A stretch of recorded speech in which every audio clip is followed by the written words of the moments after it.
Thursday satellite imagery shows significant dust haze alongside some low-level cloud patches drifting across both islands.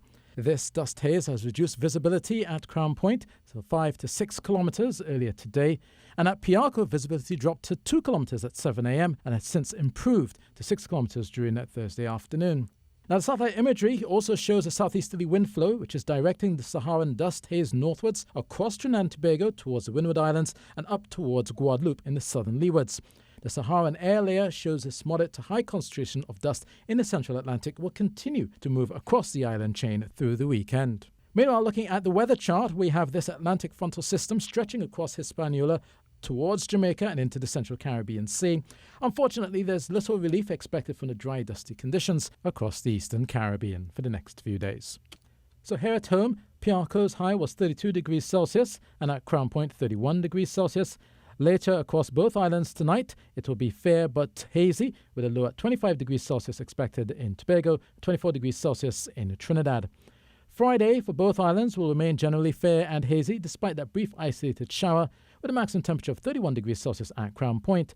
And for those in Trinidad, expected daytime high at 32 degrees Celsius at Piarco, though feeling like 36 degrees Celsius. Checking the weekend, that Saharan dust will remain suspended in the atmosphere. So for Saturday, Sunday, dull and hazy despite the odd shower. Both Saturday night and Sunday night will be mostly hazy.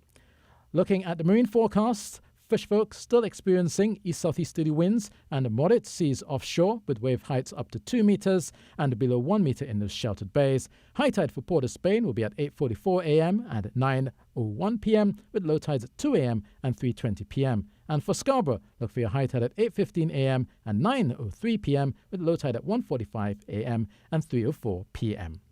That's your weather, and that's it from me. According to the Environmental Management Authority, the country registered unhealthy air quality in Mayaro, Point Lisas, Port of Spain and San Fernando. Ian Wallace has more. A significant plume of Saharan dust has blanketed Trinidad and Tobago. You can see here in the background that milky haze covering the hills around Port of Spain. Now, the air quality index measures how polluted is the air. And as the particulate matter measured at 2.5 and 10 microns increases, so too does the air quality index. And this, unfortunately, will be the trend as we go through Thursday and possibly into the rest of Friday. Saharan dust usually occurs across Trinidad and Tobago during the dry season, particularly from April, May, June and July. We see normally about 25 haze days in January, but it peaks to around 44 haze days as we get towards July. So obviously we still have the rest of the dry season to go, as well as more Saharan dust impacts expected for the next few months. I'm Ian Wallace for TDT News.